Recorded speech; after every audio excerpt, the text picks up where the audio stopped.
Mesdames, Messieurs, bonsoir. Bienvenue sur For You Media Africa. Bienvenue à cette première livraison consacrée bien sûr à l'actualité de l'Occident sur la chaîne panafricaine. Nous démarrons effectivement avec cette rencontre du côté de Washington entre Olaf Scholz et bien sûr Joe Biden. L'objectif est tout simplement de réitérer leur soutien commun à l'Ukraine face bien sûr au conflit russo-ukrainien qui a déjà un peu plus de 12 mois à tenir du côté bien sûr de l'Ukraine. Reportage. Le chancelier allemand Olaf Scholz a effectué sa deuxième visite de l'année à la Maison-Blanche pour y rencontrer le président américain Joe Biden. La Maison-Blanche a annoncé vendredi dernier une nouvelle aide militaire à l'Ukraine d'un montant de 400 millions de dollars et constitué principalement de munitions. Vous avez entraîné des changements historiques chez vous en augmentant les dépenses de défense, en diversifiant les sources d'énergie russes. Ensemble, nous avons travaillé main dans la main pour fournir des systèmes de sécurité critiques à l'Ukraine. Nous avons tout fait à l'unisson. Munitions, artillerie, chars blindés, systèmes de défense aérienne, a déclaré Biden. Les deux dirigeants se rencontrent alors que la guerre entre ainsi dans une nouvelle phase difficile avec de nouvelles inquiétudes quant à l'affaiblissement de la volonté politique de conserver des milliards de dollars d'aide militaire à Kiev. Le chancelier allemand Olaf Scholz a déclaré que les alliés occidentaux soutiendront l'Ukraine aussi longtemps qu'il le faudra. Le partenariat transatlantique est vraiment en très bon état aujourd'hui et c'est en grande partie grâce à son leadership dont je suis très heureux d'être ici. Déclaration de M. Scholz. Selon certains observateurs, cette rencontre était tout simplement un signe d'unité contre la Russie, mais aussi indirectement contre la Chine. Nous sommes en compagnie de Sébastien Perimoni, celui qui pense toujours qu'on doit voir l'Afrique avec les yeux du futur. Bonsoir à vous, Sébastien Perimoni, et déjà merci d'avoir accepté cette autre invitation. Ça fait un plaisir de vous compter parmi nous. Très bonne année, parce que c'est la première fois depuis le début de cette année que vous participez justement à une de nos productions sur For You Media Africa. Merci beaucoup pour l'invitation. Très bonne année à vous et aussi à tous ceux qui nous écoutent. Et je suis très content d'être parmi vous aujourd'hui parce que l'actualité, en tout cas, ça chauffe et il y a beaucoup à dire. D'accord. Alors, vous avez certainement appris, comme nous, cette autre rencontre entre l'Allemagne et les États-Unis. C'était bien sûr du côté de Washington, où Olaf Scholz est donc allé rencontrer pour une seconde fois Joe Biden. Objectif, c'était bien sûr de réitérer leur soutien commun à l'Ukraine face bien sûr à ce qu'ils appellent l'invasion russe du côté de l'Ukraine. Alors, un soutien verbal qui dure plus d'un an, parce qu'on se rappelle que le 24 février dernier, se célébra ainsi le tout premier anniversaire de cette invasion, entre guillemets, du côté de l'Ukraine, mais des soutiens, ou du moins des promesses en termes de soutien ne cessent de pleuvoir. Pendant ce temps, un constat est fait, la Russie prend du terrain en Ukraine. Quelle analyse peut-on en faire? Déjà, il y a quelque chose qui est très important parce que cette rencontre est un petit peu si vous voulez, le reflet de la panique qu'il y a actuellement au sein de l'OTAN. Et d'ailleurs, certaines voix commencent aussi à en parler ouvertement. Et j'aimerais commencer simplement par citer ce qu'a dit le secrétaire général de l'OTAN lui-même, Stoltenberg, qui a dit que de toute façon, malgré les promesses, je le cite, il est clair que nous sommes dans une course à la logistique. La résistance de Kiev face à Moscou dépense une énorme quantité de munitions et épuise les stocks de nos alliés. Le rythme actuel d'utilisation de munitions est beaucoup trop élevé que notre niveau actuel de production. Donc évidemment, il y a les promesses et puis il y a la réalité logistique. Et là, ce qui est en train d'être petit à petit révélé dans les médias ou en coulisses, c'est qu'en effet, l'OTAN n'est plus aujourd'hui capable d'assurer à plusieurs niveaux, si vous voulez, le soutien logistique militaire à l'Ukraine. Prenons des chiffres précis. La Russie tire, on estime, entre 15 000 et 20 000 obus par jour. Pareil pour l'Ukraine, un peu moins, entre 10 000 et 15 000. Donc, ce qui fait que quand les combats sont très forts, ça peut aller jusqu'à 150 000 obus qui sont utilisés par jour sur le terrain, enfin 60 000 ou 70 000, ce qui est la production annuelle de la France, par exemple. Donc on est à des niveaux d'engagement de munitions qui est bien au-delà de tout le système de logistique qui est capable de tenir aujourd'hui les alliés de l'OTAN. Si on prend les États-Unis, leur production mensuelle en obus a été augmentée. Elle est passée de 15 000 à 90 000, mais c'est seulement 60% de ce qu'aurait besoin l'Ukraine. Donc on a là plein d'exemples concrets. Si vous voulez, on voit que le soutien, les promesses, c'est toujours joli. Hein, on peut envoyer des millions, on peut promettre la Lune, mais on voit qu'aujourd'hui, on fait face à un vrai problème logistique. C'est que les alliés de l'OTAN ne sont plus capables d'assurer, si vous voulez, le soutien militaire en conséquence et ce qui serait nécessaire dans le cadre de la volonté de l'OTAN pour faire face justement à la situation sur place. Et si on prend le cas de la France, c'est la même chose. Vous savez qu'on a envoyé les canons César, mais on n'est pas capable de fournir les obus en temps voulu, puisqu'il faut des mois pour fabriquer les obus.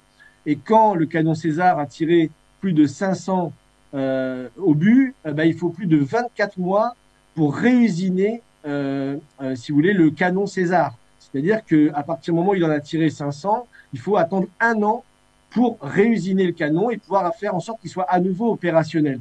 Donc on voit toutes ces contraintes logistiques, si vous voulez, qui sont en train de se mettre en place, puisque la guerre dure depuis, comme vous l'avez dit, depuis maintenant plus d'1 an. Et donc que le vrai problème aujourd'hui, par-delà la volonté des différents dirigeants de l'OTAN de dire que l'Ukraine doit gagner la guerre. On a même eu en France la une de notre journal l'Obs qui disait l'Ukraine doit gagner.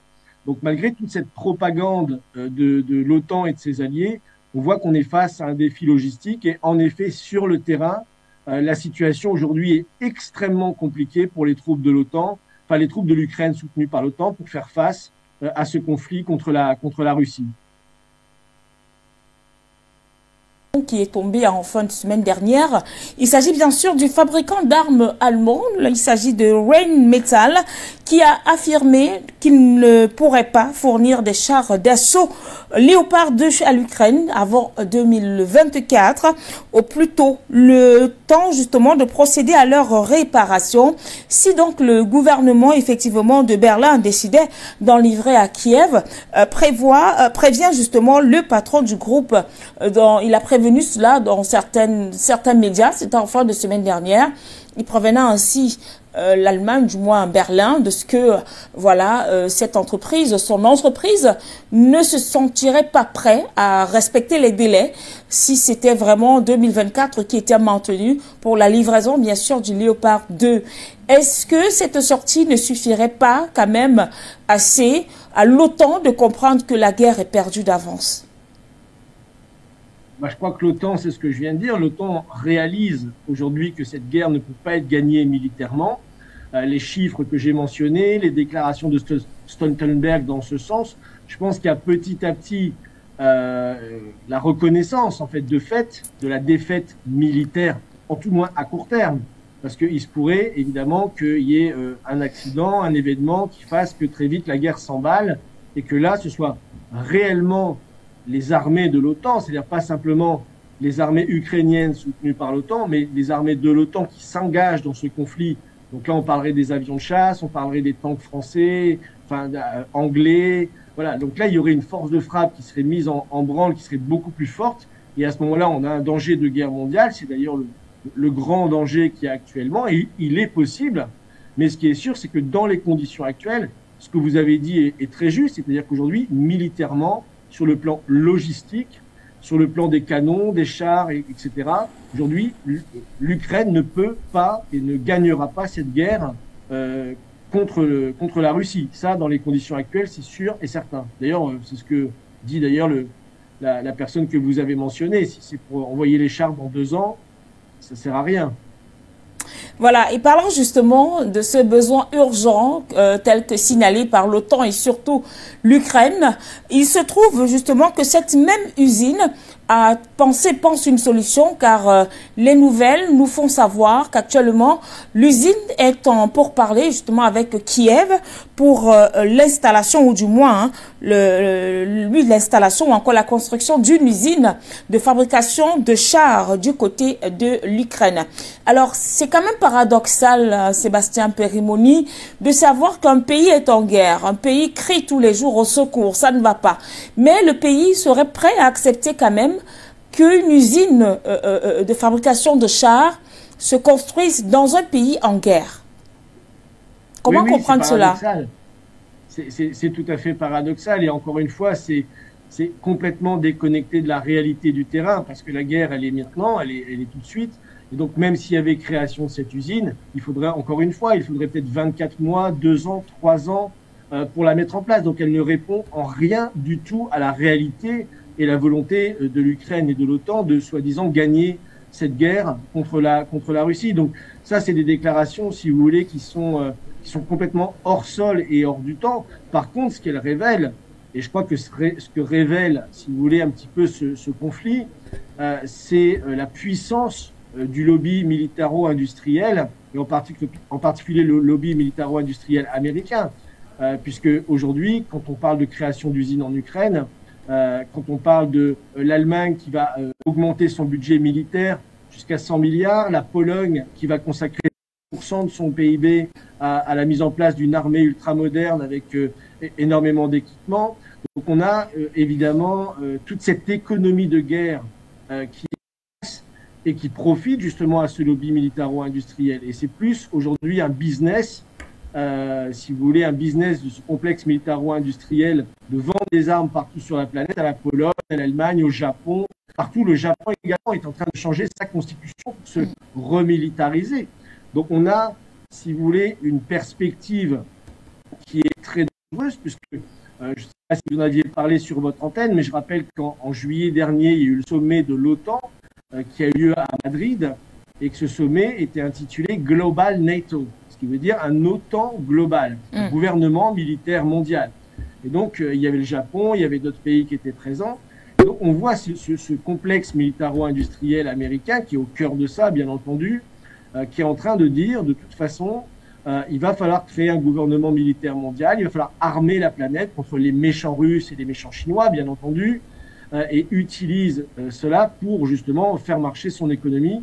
Parce que je rappelle quand même que l'économie américaine est en grande partie dépendante de ce lobby militaro-industriel. Et aujourd'hui, on le voit en France également. Vous savez qu'il y a eu une commission au Parlement européen sur la défense qui a eu lieu il y a quelques mois, que le président Macron a déclaré que la France devait aujourd'hui changer sa doctrine, donc fini les opérations extérieures style Barkhane, etc., pour entrer dans une doctrine de guerre à haute intensité. Donc Macron a clairement dit que la France aujourd'hui s'orientait vers une doctrine de guerre de haute intensité, ce qui est également un petit peu, disons, comique, puisqu'aujourd'hui on sait très bien que si on avait une guerre de haute intensité dans le monde, des pays comme la France n'auraient même pas 2 semaines à 3 semaines de munitions disponibles dans les stocks. Donc on voit bien encore une fois la déconnexion entre les grandes déclarations de volonté de puissance, de gagner cette guerre contre la Russie, et la réalité du terrain. Par contre, la réalité économique est en effet très importante pour ce lobby militaro-industriel et les vendeurs d'armes qui, eux, font un business très important aujourd'hui. D'accord. Alors, Sébastien Périmoni, c'est vrai que nous sommes arrivés au terme de ce petit entretien, mais je ne saurais vous laisser partir sans prendre quand même les toutes dernières nouvelles en ce qui concerne votre actualité. Moi, je vous présente toujours comme le seul blanc, je vais le dire ainsi, peut-être certains le prendront péjorativement, qui rêve de voir l'Afrique avec les yeux du futur, car lui, il voit déjà cette Afrique avec les yeux du futur. Alors, ma petite oreille me fait aussi savoir que peut-être prochainement, vous aurez de l'espace du côté du Parlement français. Ah ben c'est tout mon projet. En effet, je reviens du ministère de l'Intérieur. J'ai déposé ma candidature officielle donc pour l'élection des Français de l'étranger dans la 9e circonscription, donc qui concerne tous les pays d'Afrique du Nord et d'Afrique de l'Ouest, donc l'Algérie, la Tunisie, Après, ça va jusqu'en Côte d'Ivoire, Mauritanie, Sénégal, Mali, Libye et tout ça. Donc tous ces pays dans lesquels je suis candidat pour être député. Et ce qui fait qu'en effet, je lance un appel. Si vous connaissez des binationaux, si vous connaissez des Français qui votent sur place, parce que c'est des Français qui votent, c'est des Blancs, hein, comme moi, qui votent. Donc, si vous connaissez des binationaux dans ces 16 pays ou même des Africains qui connaissent des Français, mobilisez-les. Vous pouvez aller sur mon site de campagne, hein, perimony2022.fr. Et en effet, peut-être qu'on aura la chance d'avoir enfin un député qui se bat contre le franc CFA, un député qui se bat contre la France-Afrique, un député qui met fin à la géopolitique. On a vu encore dernièrement la visite de Macron. Ce serait un autre sujet sur lequel on pourrait faire une émission qui était sur le continent africain. Donc Macron, c'est l'héritage du congrès de Berlin. Toujours diviser pour mieux régner, diviser la société civile avec les chefs d'État, après revoir les chefs d'État et les diviser entre eux. On l'a vu avec le président de la RDC. Donc on voit cette logique de division. Et moi, comme vous l'avez dit, moi c'est voir l'Afrique avec les yeux du futur, c'est revenir au rêve des panafricanistes, revenir à la tradition de Modibo Keïta, d'avoir des pays avec des banques nationales, avec des monnaies nationales, avec des projets d'industrie nationale. Donc je défends des grands projets comme le projet Africa Rail, pour faire toute une boucle ferroviaire en Afrique de l'Ouest, des projets pour faire du Mali le grenier alimentaire avec l'aménagement des lacs Fagibine. Enfin, il y a tout un ensemble de projets qu'avaient voulu lancer les panafricanistes dans les années 60. Donc au lieu de ça, on a fait des coups d'État, on a fait des assassinats. La France-Afrique a fait son travail de sabotage. Et aujourd'hui, la plupart de ces pays sont classés parmi les plus pauvres de la planète. Donc il est temps de mettre fin à cette France-Afrique. C'est pour ça que je suis candidat. L'élection aura lieu donc le 2 avril. Et donc d'ici au 2 avril, j'invite tous ceux qui nous écoutent, tous ceux qui connaissent des gens dans ces pays, à faire ma campagne pour avoir un député français qui soit quand même un petit peu plus sérieux que ce qu'on a connu depuis 60 ans. Merci beaucoup à vous, Sébastien Perimony. Vous avez tout notre soutien. Merci. Allez, le journal de l'Occident se poursuit avec bien sûr l'Ukraine pour parler du combat du côté bien sûr de Bakhmout qui devient donc une situation infernale avec bien sûr un manque de munitions qui se fait criard. La Russie affirme justement qu'elle renforce donc son contrôle sur la ville ukrainienne de Bakhmout en bombardant constamment les principales routes à l'intérieur et à l'extérieur de la ville. Les forces ukrainiennes contrôlent, soit dites, toujours Bakhmout, mais un haut commandement ukrainien a qualifié la situation d'enfer avec de violents combats, bien que ces forces affirment avoir stabilisé la ligne de front à la périphérie. Le président ukrainien Volodymyr Zelensky a même déclaré dans son discours de fin de soirée que les troupes de Kiev menaient une bataille douloureuse et difficile dans la région orientale du Donbass, qui comprend par la guerre de Bakhmout. Les civils de la région, la vie devient donc de plus en plus compliquée du côté de Bakhmout. C'est dans le cadre, bien sûr, de son objectif plus large de capturer toute la région du Donbass. Mais les deux parties se sont plaintes de manque de munitions. Cap à présent entre la Turquie et les États-Unis. On se rappelle qu'il y a quelques mois de cela, la Turquie prévoyait de se fournir en armes venant bien sûr des États-Unis. Il se trouve donc qu'Ankara pourrait refuser l'achat de F-16, autant pour moi. Et donc la Turquie examine déjà, il faut le dire, la possibilité de renoncer à l'achat des chasseurs F-16 américains et bien sûr de les faire remplacer par ce produit par la Russie, a donc déclaré un membre du Conseil turc de politique étrangère et de sécurité. Il s'agit bien sûr de Gagri Helan. Reportage de Guillaume. Selon le responsable, le gouvernement turc a commis une erreur en demandant des avions de chasse à Washington. Il a souligné que le modèle est déjà dépassé et pas assez compétitif par rapport aux autres. En outre, le Congrès américain, sous un prétexte, continue de refuser d'approuver la vente. La Turquie doit immédiatement changer sa décision sur le F-16. Par exemple, il y avait une option avec le F-35 sur la table. La Turquie avait ses attentes dans le programme.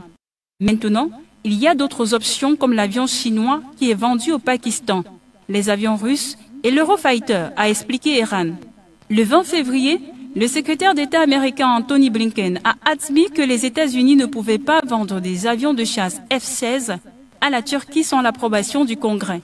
Plus tôt, un groupe de sénateurs du Parti républicain et du Parti démocrate avait exigé que le président Joe Biden reporte l'accord jusqu'à ce que Ankara approuve les candidatures de la Suède et de la Finlande à l'OTAN. Les États-Unis ont exclu la Turquie du programme d'approvisionnement des derniers chasseurs F-35 en guise de punition pour son achat de systèmes anti-aériens russes S-400. Le président turc Recep Tayyip Erdogan a déclaré plus tard que Washington proposait à Ankara d'acheter des F-16 de 4e génération au lieu de ces chasseurs de 5e génération. La transaction doit être approuvée au Congrès, où elle peut rencontrer l'opposition de personnalités influentes. De retour sur ce plateau, après ce refus, ou du moins cette possibilité de ne plus acheter les armes américaines, parce que dorénavant, c'est la Russie qui gagne donc du terrain, pas seulement du côté de l'Ukraine, mais on a envie de dire sur le continent africain, mais également du côté de la Turquie. Et donc, il y a également cette autre vulnérabilité des États-Unis qui est donc reconnue, qui est mis en exergue par un ancien ministre américain, qui fait savoir que les États-Unis perdraient alors une guerre majeure contre la Russie en raison de leur dépendance économique vis-à-vis de la Chine et bien évidemment de l'Inde. A donc justement écrit l'ancien officier militaire américain Noctis Draven. C'était bien sûr sur ses réseaux sociaux. Reportage. On perdrait une guerre pour des raisons économiques. Regardez le dessous de presque n'importe quel produit. Made in China, a souligné l'ex-militaire américain sur Twitter. Il a poursuivi avec la question liée à l'approvisionnement en médicaments de la population américaine.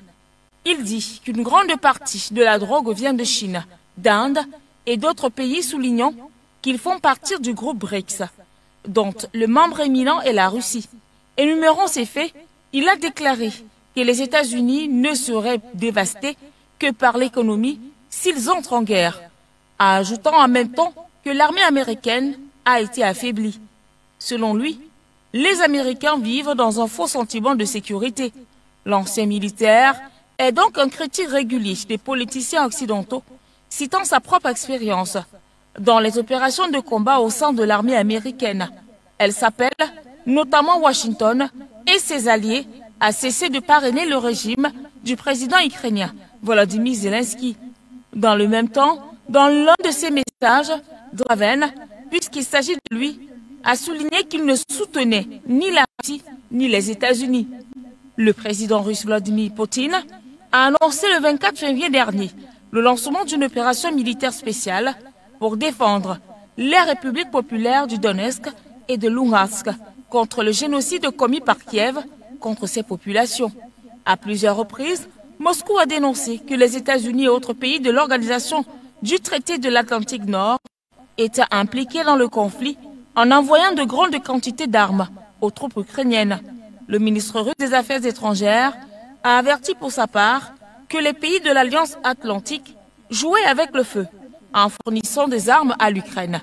Le 2 février 2023, Poutine a affirmé que le nazisme, sous sa forme moderne, constituait une menace pour la Russie qui devait à nouveau combattre l'Occident collectif. Le président a souligné qu'une guerre moderne contre la Russie aurait un caractère bien différent. Et c'est sur ce que nous refermons cette autre édition du Journal de l'Occident. C'était donc la toute première livraison comptant pour cette autre semaine du mois de mars. Nos programmes se poursuivent sur For You Media Africa. Ne manquez pas tout à l'heure le point sur l'actualité, suivi par la grande édition du Journal de 20 h sur For You Media Africa. Bien des choses à vous.